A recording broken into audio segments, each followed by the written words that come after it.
여호와 우리 주여, 주의 이름이 온 땅에 어찌 그리 아름다운지요.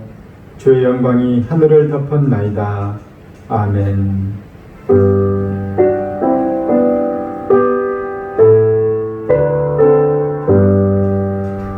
은혜와 생명의 근원 되시는 주님, 이 시간에 우리 예배 가운데 함께 하시고 우리의 심령을 새롭게 하여 주시옵소서. 예수님 이름으로 기도합니다. 아멘.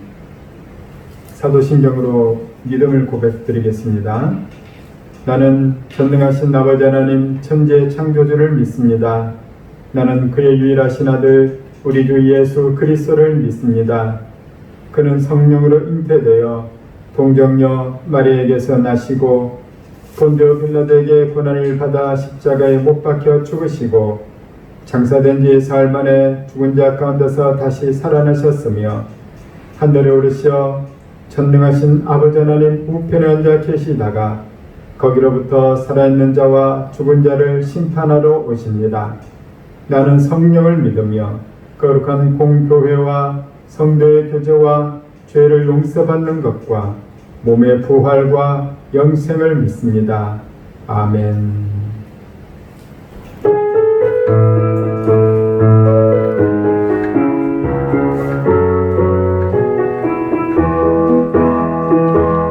여호와를 즐거이 불러 기쁨으로 주께 나가리. 여호와 하나님은 주의 백성 기르시는 양이라. 여호와를 즐거이 불러 기쁨으로 주께 나가리. 여호와 하나님은 주의 백성 기르시는 양이라. 감사함으로 주를 높이며 그 물에 들어가서 찬송함으로 그 이름을 송축할지어다. 감사함으로 주를 높이며 그 물에 들어가서 찬송함으로 그 이름을 송축할지어다. 여호와를 즐거이 불러 기쁨으로 주께 나가리. 여호와 하나님만 주의 백성 기르시는 양이라. 여호와를 즐거이 불러 기쁨으로 주께 나가리. 여호와 하나님만 주의 백성 기르시는 양이라. 감사함으로 주를 높이며 그 문에 들어가서 찬송함으로 그 이름을 송축할지어다. 감사함으로 주를 높이며 그 문에 들어가서 찬송함으로 그 이름을 송축할지어다. 송축할지어다. 내 마음을 가득 채운 주의 내 찬양과 사랑 어떻게 표현할 수 있나. 수많은 찬양들로 그냥 표현할 수 없어 다시 고백합니다.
가까이 나를 이끄소서.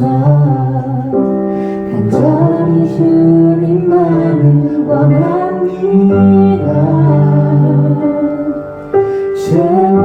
채워주소서. 주의 사랑을 진정한 찬양들이 숨있도록 주께 가까이 나를 이끄소서. 간절히 주님만을 원합니다. 채워주소서. 주의 사랑을 진정한 찬양들이 숨있도록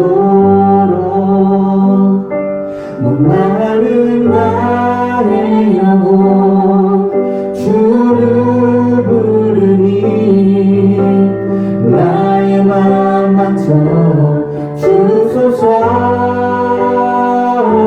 주님만을 원합니다. 더 원합니다. 나의 맘 만져 주소서. 주께 가까이 나를 이끄소서. 간절히 주님만을 원합니다. 채워주소서. 주의 사랑을 진정한 찬양들이 수 있도록 주께 가까이 나를 이끄소서. 간절히 주님만을 원합니다. 채워주소서. 주의 사랑을 진정한 찬양들이 숨있도록 목마른 나의 영혼 주를 부르니 나의 맘 맞춰 주소서. 주님만을 원합니다. 더 원합니다. 나의 맘 만져 주소서. 나의 맘 만져 주소서.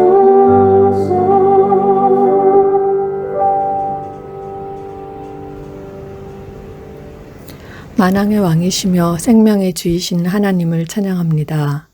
오늘도 살아계시며 영원히 살아계실 하나님을 찬양합니다. 우리의 뜻과 정성을 다하여 예배합니다. 지난 한 주간 하나님께 집중하지 못하고 환경에 휘둘리며 무기력하게 살아왔음을 고백합니다. 연약함으로 인하여 주님을 높여드리는 삶을 살지 못했음을 용서하여 주옵소서. 연례 없는 폭우로 수많은 사람들이 고통에 빠져 있고 폭염 속에 코로나까지 걷잡을 수 없이 확산되는 위기 상황에 처해 있습니다. 천지를 창조하시고 역사를 주관하시는 하나님만이 해결자이심을 믿습니다. 이 난국에서 속히 벗어날 수 있도록 도와주옵소서. 코로나의 확산 속에 함께 모이지 못하고 영상 예배를 드리고 있습니다. 주기쁨 성도 한 사람 한 사람을 붙들어 주시고 믿음이 더욱 견고해지도록 도와주옵소서. 서로를 돌아보며 세워줄 수 있기를 간절히 원합니다. 저희들에게 사랑을 공급해 주옵소서. 저희들의 영적 아비이신 백홍 목사님을 위해 기도합니다. 영육간에 강건하도록 지켜주시고 말씀과 기도의 능력이 충만하도록 채워주시기를 간절히 원합니다. 오늘 말씀을 선포하실 때 저희들의 심령이 열리게 해주시고 말씀이 마음밭에 뿌리 내려 열매 맺게 도와주옵소서. 예배의 시종을 주님께 의지합니다. 주님 홀로 영광받아 주옵소서. 예수님의 이름으로 기도합니다. 아멘.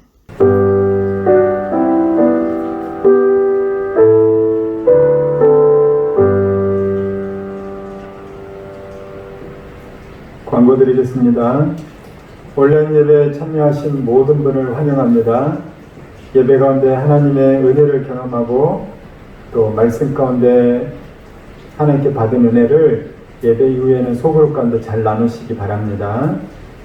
우리 교회에 아기를 임신한 가정들을 위해서도 계속 기도해 주시고, 우리 선교사님들 우리보다 더 많이 수고하고 또 외로우신데 계속 함께 기도해 주시기 바랍니다. 오늘 받은 말씀은 세 가지 이상을 꼭 잘 기록하시기 바랍니다. 우리 같이 하나님께 봉헌 기도 드리겠습니다. 주님 감사합니다. 코로나 위기 가운데도 우리를 하루하루 지켜주시고 살게 해주심을 감사합니다. 오늘 온라인 예배로 드립니다.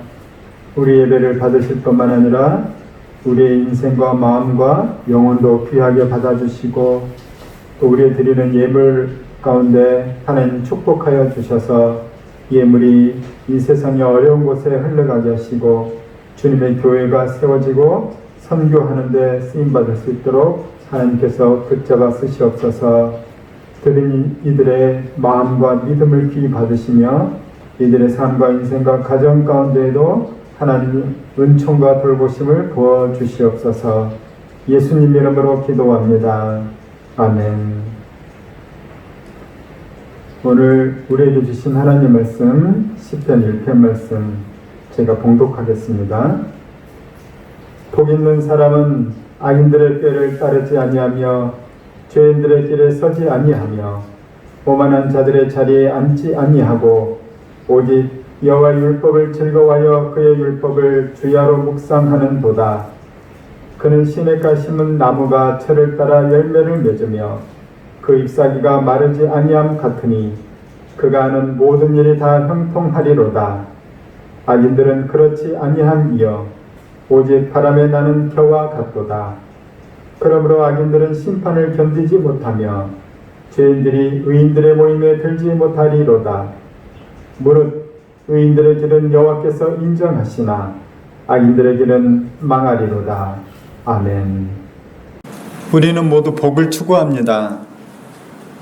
그리고 성경은 복을 약속합니다. 성경에서 말하는 복이란 풍성함을 의미합니다.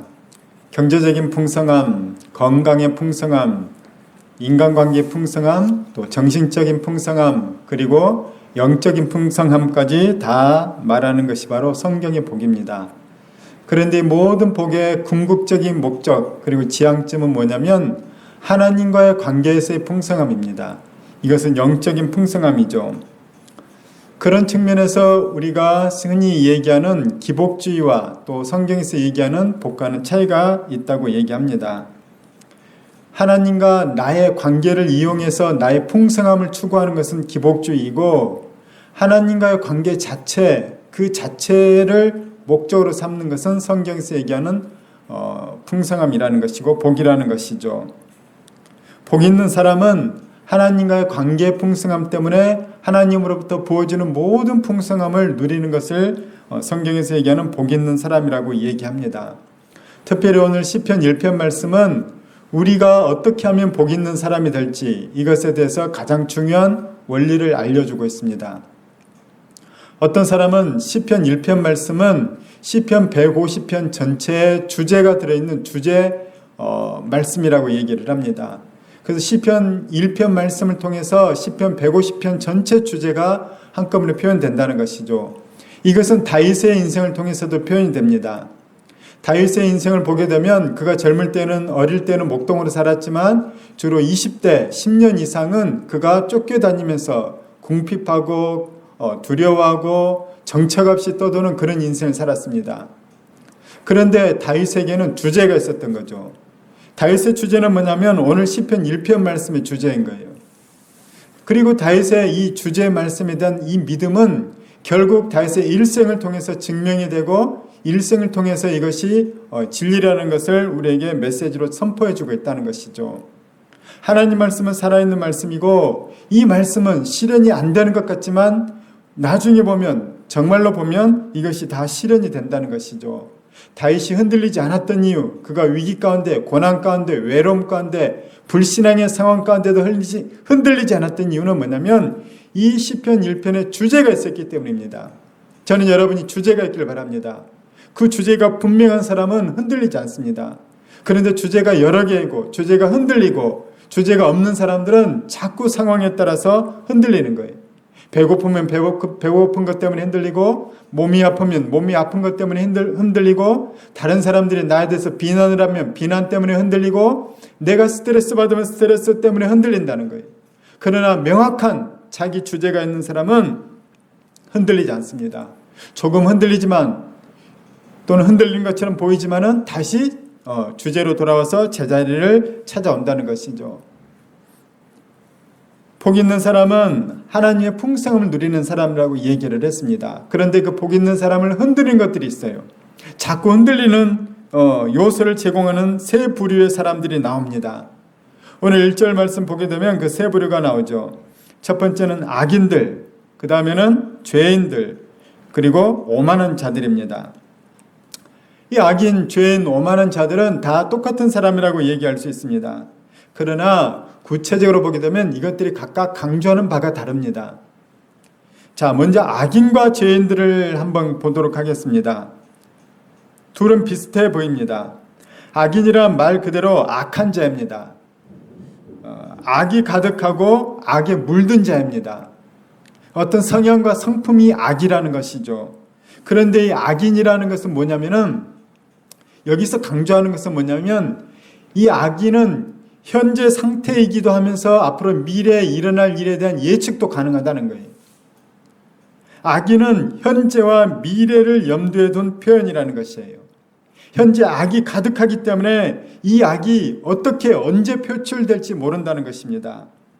이 악인은 다른 이를 괴롭히고 해를 입히려는 의도와 성향을 가진 자들입니다. 그래서 오늘 성경 본문에 보게 되면 뭐라고 나와 있냐면 악인의 꾀라고 나와 있는 거예요. 악인은 어떻게 괴롭히고 어떻게 해를 끼칠까, 이 꾀가 있기 때문에 이 꾀를 다른 말로 표현하면 뭐냐면 계획이라는 것입니다. 미래인 것이죠. 어떻게 내가 혼내주지? 어떻게 죽이지? 어떻게 공경에 처해버리고 할까? 어떻게 망하게 해버릴까? 이것이 바로 악인입니다. 그래서 이 꾀라는 말은 계획, 생각, 모략이라고 얘기할 수 있습니다. 현재의 악한 의도와 악한 성향이 가득한 악인이기 때문에 미래 그의 악한 계획과 생각과 모략을 실행할 거라는 거예요. 그것이 바로 악인인 것입니다. 그러나 복 있는 사람은 그 악인의 의도와 성향을 본받지 않고 또 악인의 계획과 생각을 따르지 않습니다. 이것이 악인과 복 있는 사람의 차이라는 것이죠.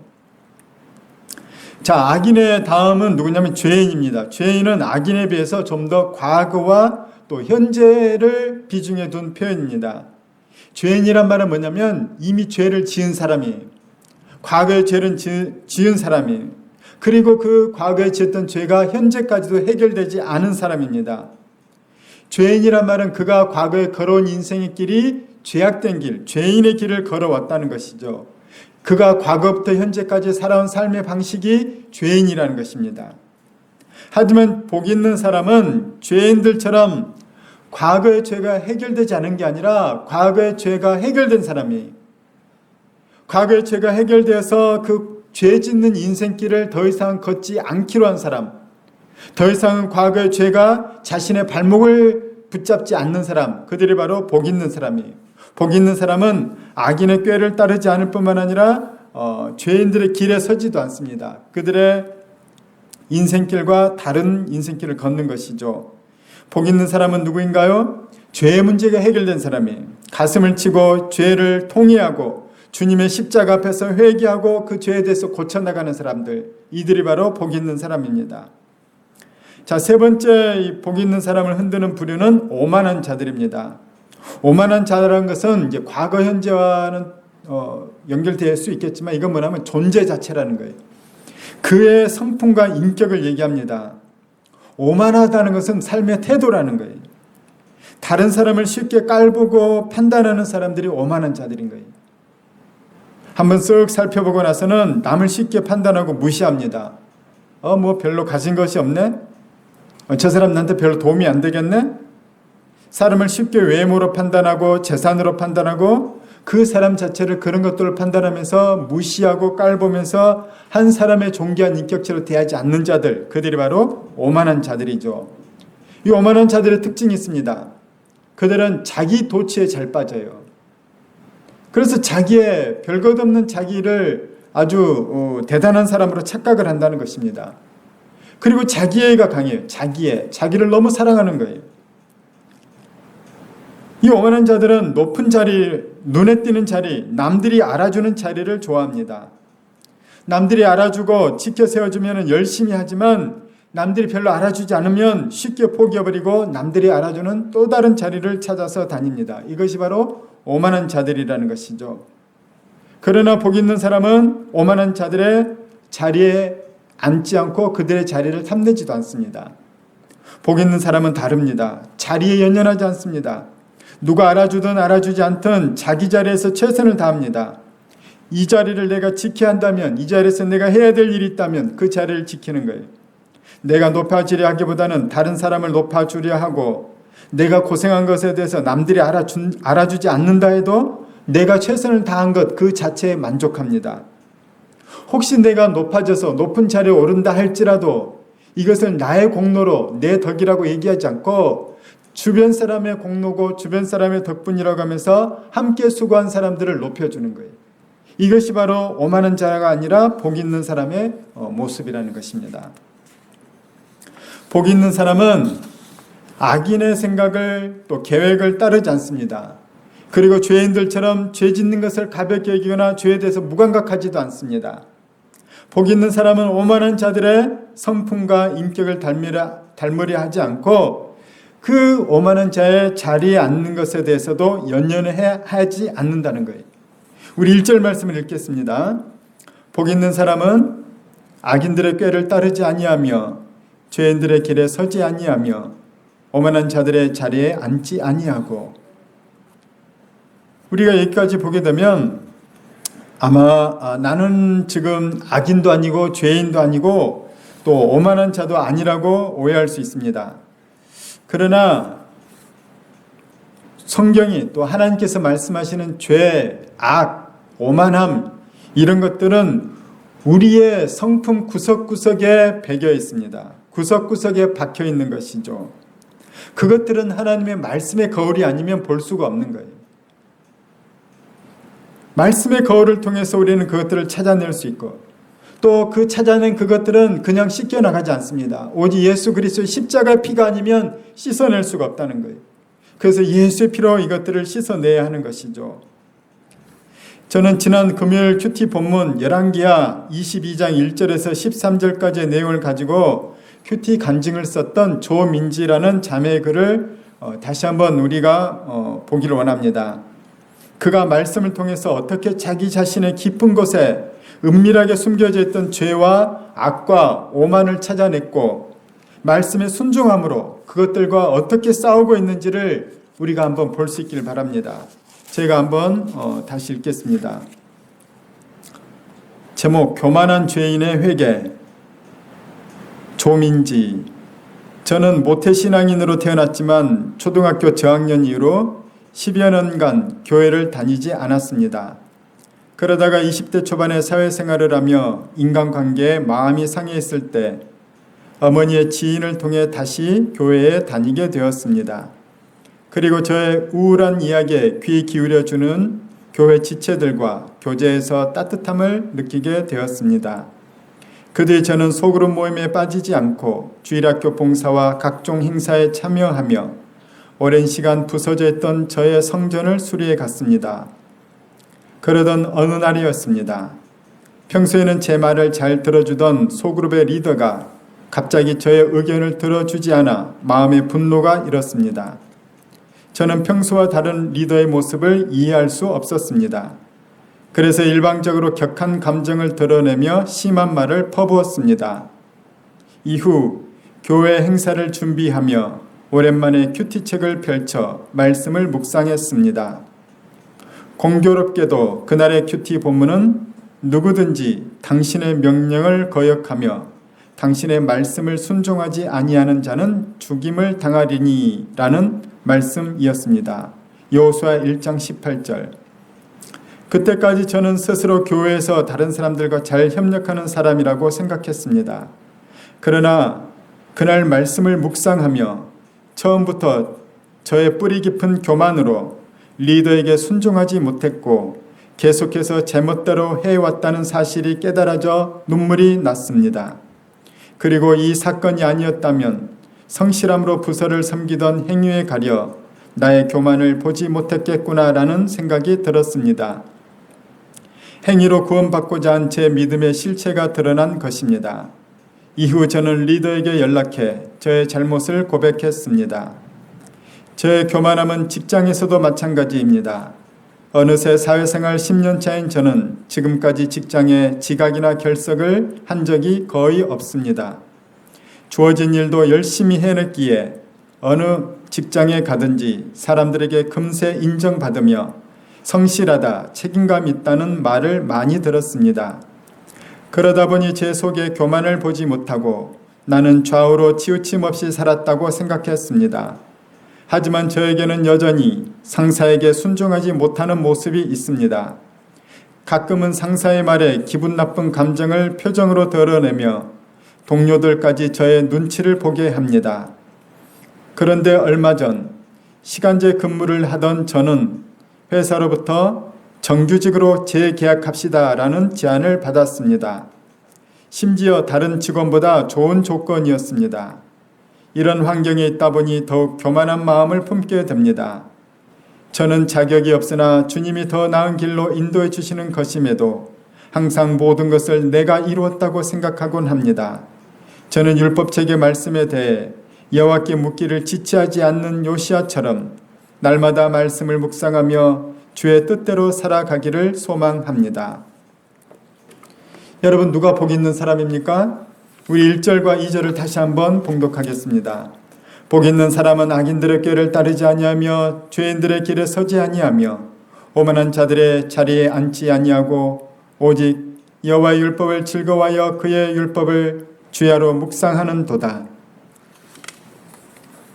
내 계획과 감정과 의지를 내세우지 아니하고 내 주변에 있는 악인들과 죄인들과 오만한 자들의 삶의 방식을 따르지 아니하고 주야로 주의 말씀을 즐거이 묵상하는 자들이라는 거예요. 주의 말씀을 따르는 사람들이라는 것입니다. 하나님 말씀을 묵상하며 그 묵상 가운데서 하나님을 만나는 자들, 이들이 바로 복 있는 자들이라는 것이죠. 묵상이란 무엇입니까? 묵상이란 하나님의 말씀을 마음에 품는다는 얘기예요. 오늘 주신 성경 말씀이 나를 살리는 말씀이다. 내가 이 말씀 가운데 주의 음성을 듣기를 원한다. 그래서 그 말씀이 깊이 들어가는 것입니다. 말씀을 품고 생명의 말씀으로 받아들여서 오늘 하나님께서 이 말씀을 통해 나를 지배하시도록, 나에게 음성을 들려주시도록, 그리고 내가 순종하기를 결단하는 것, 그것이 바로 말씀을 묵상하는 것입니다. 나는 싫지만 하나님이 그렇게 말씀하시니 내가 그렇게 하겠습니다라고 순종하는 것. 나는 좋지만 하나님이 그리하지 말라 하시니 그렇게 하지 않는 것. 이것이 바로 말씀을 묵상하는 자들의 삶이라는 것이죠. 말씀을 즐거이 묵상하고 말씀을 따라가는 사람들이 왜 복이 있을까요? 이유가 있습니다. 우리는 말씀을 깊이 묵상하다 보면은 크게 두 가지를 알게 됩니다. 첫 번째는 하나님이 어떤 분인지를 알게 되고, 두 번째는 내가 어떤 인간인지를 알게 된다는 것입니다. 먼저 하나님이 어떤 분인지에 대해서 우리가 알게 된다고 했죠. 하나님이 얼마나 위대한 분인지, 그 하나님의 위대함을 알고 그 광대함과 크심을 경험하기 때문에 그 크신 하나님을 알게 된 자들은 하나님을 경배할 수밖에 없어요. 어떤 사람들은 예배할 때 손을 들 수밖에 없어요. 어떤 때는 어떤 사람들은 무릎을 꿇을 수밖에 없는 거예요. 왜? 그 놀라시고 크신 하나님을 만났기 때문인 것입니다. 또한 우리는 성경을 통해서 하나님이 얼마나 거룩하신 분인지, 얼마나 의로우신 분인지를 알게 됩니다. 그분 앞에서 우리는 회개하지 않을 수가 없는 거예요. 우리는 회개를 통해서 더 가벼워지고, 회개를 통해서 더 의로워지고, 회개를 통해서 더 평화로워지고, 회개를 통해서 하나님과 더 가까이 만나게 되는 것이죠. 우리는 말씀을 통해서 하나님께서 우리를 얼마나 사랑하시는지를 알게 됩니다. 우리는 다른 사람을 위해서 손가락 하나도 잘라주지 못할 거예요. 손가락 하나도 내주지 못합니다. 그러나 하나님께서는 우리를 위해서 자신의 독생자 예수 그리스도를 천국으로부터 이 땅까지 보내주셨어요. 심지어는 십자가에 매달려 죽으시기까지 우리를 위한 희생 제물로 죽도록 자기의 자식을 내어놔 주셨다는 것이, 이것이 바로 하나님의 사랑입니다. 주의 말씀을 묵상하다 보면은 이 하나님의 크심과 의로우심과 사랑을 깨달을 수밖에 없는 거예요. 그가 바로 이제 믿음의 사람이 되는 것이죠. 자, 두 번째 말씀을 묵상하면 나를 알아간다고 했습니다. 우리는 말씀을 깊이 묵상하면서 나 자신을 보게 됩니다. 우리 좀 전에 봤던 큐티 간증이 있습니다. 이분은 자기가 의롭다고 생각했을 거예요. 이 정도면 직장 생활도 잘하고 가정도 잘하고 교회에서도 잘한다고 생각했죠. 다른 사람도 칭찬을 했다는 거예요.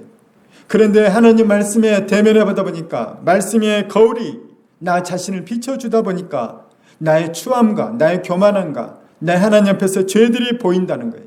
드러난다는 것이죠. 우리는 말씀을 묵상하면서 더 거룩해지는 것이고 더 하나님과 가까워지는 것이고 더 평화로워지는 것이고 더 성숙해지는 것입니다.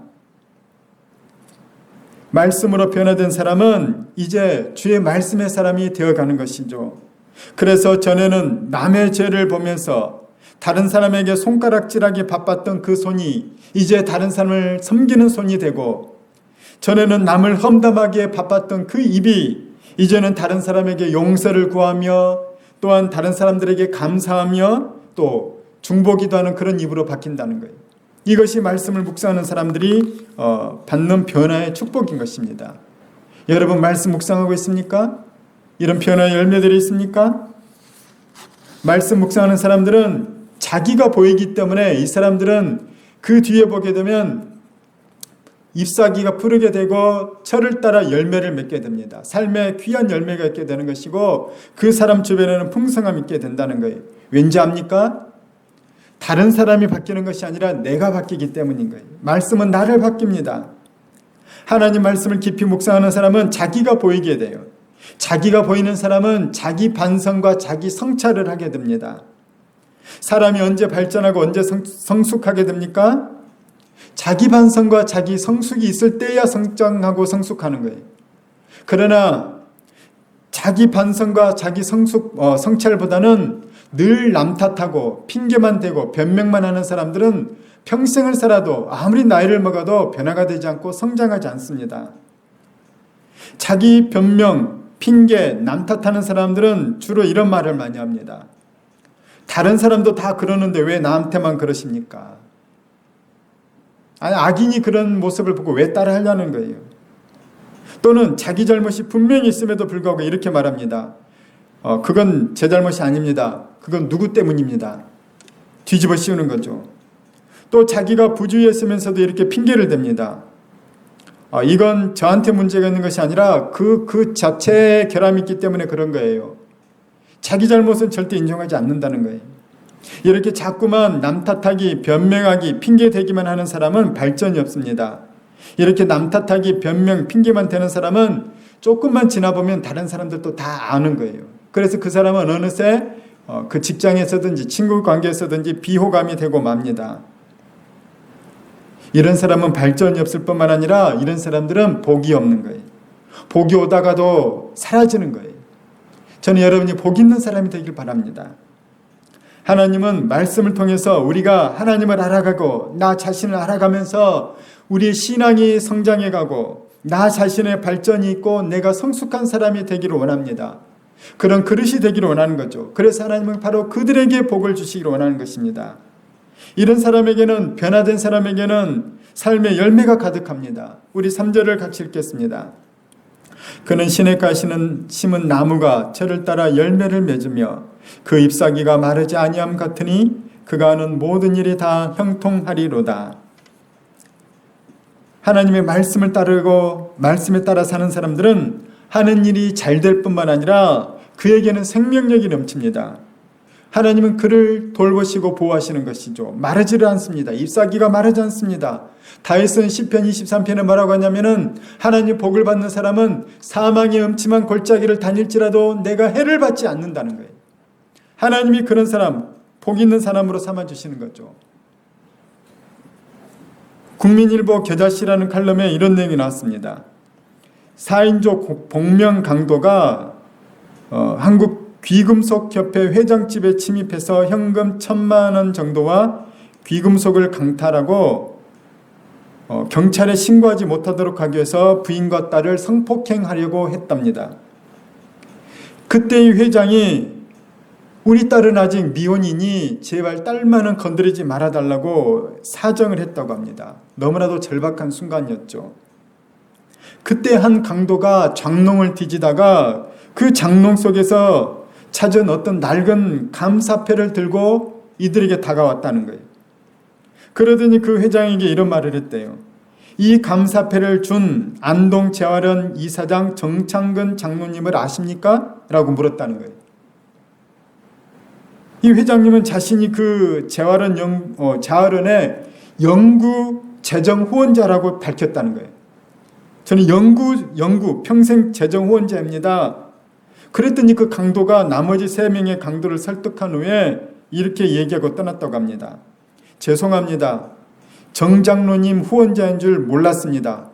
하고는 황급히 나갔다는 거예요. 이것은 2010년 12월 23일 밤에 일어났던 사건입니다. 정창근 장로님은 어떤 분이냐면 안동교회 은퇴 장로이며 이비인후과 원장님이라는 거예요. 이분은 안동 재활원 이사장으로 안동의 슈발제라고 불리는 성자 같은 분이랍니다. 아마도 그 강도가 정 장로님께 큰 은혜를 입었던 것 같아요. 오늘 6절 말씀입니다. 무릇 의인들의 길은 여호와께서 인정하시나 악인들의 길은 망하리로다. 우리가 행한 것들은 여호와 하나님께서 인정하십니다. 복 있는 자들은 철을 따라 열매를 맺으며 그 잎사귀가 마르지 아니함 같으니 그가 하는 모든 일들이 다 형통하리로다. 하나님 말씀을 따라 살면 어리석은 것 같지만, 하나님 말씀 따라 살면 손해보는 것 같지만, 그들에게는 잎사귀가 마르지 않냐고 철을 따라 열매를 맺게 되며 하나님께서 그의 하는 일마다 형통케 하시는 그런 일이 있다는 것이에요. 왜냐? 변화된 그 사람을 통해서 선한 일들이 일어나기 때문에 선한 열매를 거두게 되기 때문입니다. 그러나 악인들은 그렇지 않습니다. 악인들의 인생은, 심지어 악인들의 영혼은 바람에 나는 쭉정이와 같습니다. 쭉정이가 무엇입니까? 바람에 나는 겨는 쭉정인 거예요. 쭉정이는 열매처럼 생겼지만은 그 속에 열매가 없는 거예요. 열매를 맺지 못한 껍질만 있는 것이 바로 쭉정이라고 얘기합니다. 쭉정이는 알맹이가 없기 때문에 가볍습니다. 가벼운 쭉정이는 바람이 불면 날리는 것이죠. 곡식을 탈곡하고 알맹이를 고를 때 바람이 불게 해서 바람에 날리면 알맹이는 떨어져서 걷어들이지만 쭉정이는 바람에 날려버리는 것입니다. 악인은 그 바람과 같다는 거예요. 곡식은 걷어들여서 의인의 회중에 모아들입니다. 천국에 들어가게 합니다. 그러나 쭉정이는 날려버리는 것이죠. 지옥으로 날려버린다는 거예요. 그런 그 쭉정이들은 인생도 가벼워요. 쭉정이들의 철학과 가치관은 너무나도 가볍습니다. 오늘 즐기지 뭐, 오늘 좋은 게 좋은 거지 뭐. 너무나도 많이 휘둘리는 거예요. 그래서 누가 뭐라고 하면 그것이 휘둘리는 거예요. 야, 요즘 이 가방이 명품이고 대세인데 너 이것도 없니? 그 말에 속상해 하는 거예요. 야, 요즘에 여기 한번 가봐야 되는데 너 거기도 못 가봤니? 막 휘둘리고 휩쓸리는 거예요. 쭉정이 들인 거죠. 세상 풍조에 휘둘리는 거예요. 쭉정이들은 착각을 합니다. 돈이 남는 거야. 돈을 많이 모아놓으면 내 열매야. 사람이 많은 거야. 심지어 어떤 사람은 사람이 열매라고 생각합니다. 사람이 내 열매야. 인기를 얻고 명예를 얻으면 내 삶의 열매를 얻었다고 착각을 합니다. 여러분 실제로 그렇습니까? 수많은 사람이 퀸의 음악을 좋아합니다. 퀸. 그러나 프레드 머큐리가 어떤 인생을 살았습니까? 그는 동성애자였고 그는 마약을 했습니다. 마이클 잭슨이 어떤 인생을 살았습니까? 그 엄청난 부와 명예가 그 하나님 앞에서 이것들이 쭉정이일까요? 알맹이일까요? 그것들은 바람에 나는 겨와 같은 거예요. 악인들이 인정해주고 죄인들이 인정해주고 오만한 자들이 인정해주는 것이 무슨 열매입니까? 하나님이 인정해주고 의인들이 인정을 해줘야죠. 우리 인생은 언젠가 결산할 때가 있습니다. 내 속에 믿음의 알맹이가 있으면 그는 의인의 모임에 들게 될 것이지만 알맹이가 없는 쭉정이는 의인들의 모임에 들지 못합니다. 우리 4절과 5절 말씀 같이 읽겠습니다. 악인들은 그렇지 아니하며 오직 바람에 나는 겨와 같도다. 그러므로 악인들은 심판을 견디지 못하며 죄인들이 의인들의 모임에 들지 못하리로다. 바람에 날리는 쭉정이가 되지 마시기 바랍니다. 쭉정이 속에는 열매가 없기 때문에 존재의 가벼움이 있습니다. 쭉정이는 세상 풍조에 잘 날아다닙니다. 세상 풍조에 쉽게 휩쓸려 다닙니다. 쭉정이는 쉽게 마음이 요동치고 쉽게 불안해집니다. 쭉정이는 충동적으로 돈을 쓰고 충동적으로 움직입니다. 어떤 사람이 와서 누가 나쁘다고 하면 확인도 해보지 않고 그 사람이 나쁜 사람이라고 믿어버립니다. 심지어 그 사람에 대해서 다른 사람들에게 나쁜 사람이라고 소문까지 내고 다닙니다. 이것이 뭐냐? 참을 수 없는 존재의 가벼움이라는 거예요. 삼자의 말을 들어봐야죠. 양편의 말을 다 들어봐야죠. 제가 실명을 잘 거론하지 않지만 정강훈 목사와 사랑제일교회 사람들의 비정상적인 행태를 보게 되면 그들의 가치관과 삶이, 신앙이 얼마나 가벼운지, 그들이 얼마나 말씀이 없고 자기 반성과 자기 성찰이 없는지를 우리는 알 수가 있습니다. 예수님을 믿어도 바람에 휩쓸린 것처럼 믿어서는 안 됩니다. 분위기에 휩쓸리지 마십시오. 분위기를 따라 예수를 믿지 말고 말씀을 따라 믿으십시오. 주야로 말씀을 묵상하시고 그 말씀이 내 삶의 알맹이가 되어야 그 사람은 진실한 신앙이 되어가는 것입니다. 하나님 말씀을 즐거워하며 말씀을 대하십시오. 이 말씀이 나를 살리고 이 말씀이 나에게 생명이 되고 이 말씀이 나에게 능력이 되고 소망이 되는 것입니다. 악인들은 심판을 견디지 못하며 죄인들은 의인들의 모임에 들지 못한다고 했습니다. 그러나 무릇 의인들의 길은 여호와께서 인정하십니다. 의인들은 하나님이 다 아십니다. 내가 걸어온 의인의 길을 알고 계십니다. 우리는 인생의 순간순간 결정할 때가 있어요. 세상 사람들처럼 내가 결정할 것인지, 그 악인들, 죄인들, 오만한 자들처럼 나도 똑같이 말하고 똑같이 결정해서 그렇게 살 것인지, 아니면 하나님 말씀을 따라 내가 이 순간에 손해를 볼지라도, 이 결정 때문에 내가 더 힘들어질지라도 내가 의의 길을 선택할지를, 또 믿음의 길을 선택할지를 하나님은 보고 계시고 그렇게 했는지를 알고 계시며 인정해 주신다는 것입니다. 하나님은 내가 의의 길을 거는 것도 알고 계시며 또 악인들이 악한 길을 거는 것도 다 알고 계신다고 얘기합니다. 우리 5절과 6절입니다. 시작. 그러므로 악인들은 심판을 견디지 못하며 죄인들이 의인들의 모임에 들지 못하리로다. 무릇 의인들의 길은 여호와께서 인정하시나 악인들의 길은 망하리로다. 그러나 우리가 착각하지 말아야 될 것은, 우리가 의롭게 되는 것은 우리의 행실이 아닙니다. 우리가 의롭게 되는 것은 예수 그리스도의 의를 덧입기 때문인 거예요. 예수 그리스도의 의를 덧입어서 내가 의인이 되는 거예요. 그분의 십자가 의를 덧입어서 의인이 되어서 의된 그 변화된 그가 이제 의로운 삶을 살아내는 것입니다. 오늘 우리 1절에 나오는 악인, 죄인, 오만한 자가 나옵니다. 한번 생각해 보십시오. 악, 죄, 오만함은 누구의 성품일까요?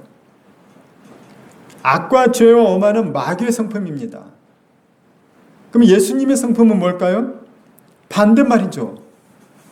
성경에 보게 되면 예수님 뭐라고 표현하면 선하신 목자라고 표현하는 거예요. 이것은 악인의 반대이죠. 예수님은 선하신 분이에요. 또 죄의 반대말은 뭡니까? 죄의 반대말은 의거든요. 예수님은 뭐라고 하냐면 의로우신 왕이에요. 의로우신 왕 예수 그리스도거든요. 그 오만의 반대말은 뭘까요? 오만의 반대는 겸손함이거든요. 빌립보서 2장에 보게 되면 그는 근본 하나님의 본체시나 하나님과 동등됨을 이길 것으로 취하지 여기지 아니하시고 자기를 비어 종의 형체로 이 땅에 오셨다는 거예요. 이거 겸손이라는 거예요. 악인은, 죄인은, 오만한 자들은 그 성품이 마귀이거든요. 그래서 그들에게는 하나님의 복이 임하지 않는 거예요. 그러나 예수 그리스도의 의를 덧입은 사람, 믿음으로 살아가는 사람에게는 예수의 그 선, 예수님의 의, 예수님의 그 겸손을 덧입게 되고 그것을 본받게 되고 따르는 자들이 된다는 것이에요. 그들이 바로 그리스도인인 것이죠. 변화된 그들은 예수님처럼 선하고 의롭고 겸손함을 따르고 본받는 그 의지가 있는 거예요. 그 회개가 있고 그 방향이 있는 것이죠. 그 주제가 있는 거예요. 그래서 그들에게는 하나님의 복이 평생 동안 그리고 영원토록 임하는 것입니다. 저는 우리가 그 복 있는 사람이 되기를 주의 이름으로 축원합니다. 같이 기도하겠습니다. 은혜롭고 자비로우신 주님, 세상에 수많은 악인들과 죄인들과 오만한 자들이 있습니다. 그런데 알고 보면 아담의 후손인 저희들에게 원죄 때문에 우리 안에도 악과 죄와 오만함이 가득합니다.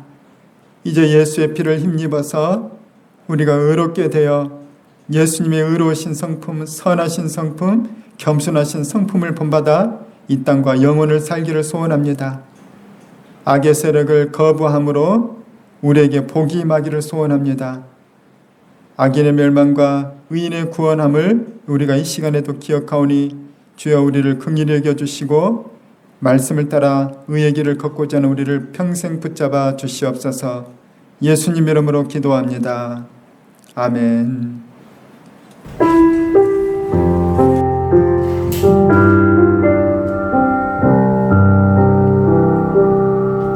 주님 말씀하시며 내가 나아가리라. 주님 뜻이 아니면 내가 멈춰서리라. 나의 가고 서는 것 주님 뜻에 있으니 오 주님 나를 이끄소서. 주님 말씀하시며 내가 나아가리라. 주님 뜻이 아니면 내가 멈춰서리라. 나의 가고 서는 것 주님 뜻에 있으니 오 주님 나를 이끄소서. 뜻하신 그곳에 나 있기 원합니다. 이끄시는 대로 순종하며 살리니 연약한 내 영혼 통하여 일하소서. 주님 나라와 그 뜻을 위하여 뜻하신 그곳에 나 있기 원합니다. 이끄시는 대로 순종하며 살리니 연약한 내 영혼 통하여 일하소서. 주님 나라와 그 뜻을 위하여 오 주님 나를 이끄소서.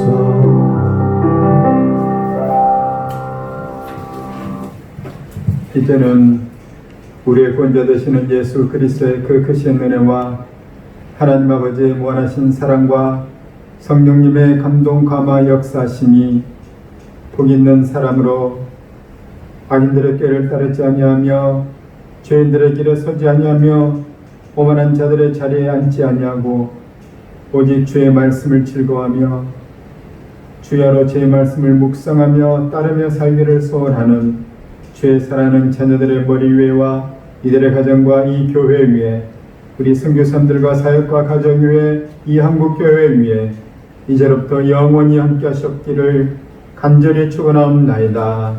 아멘.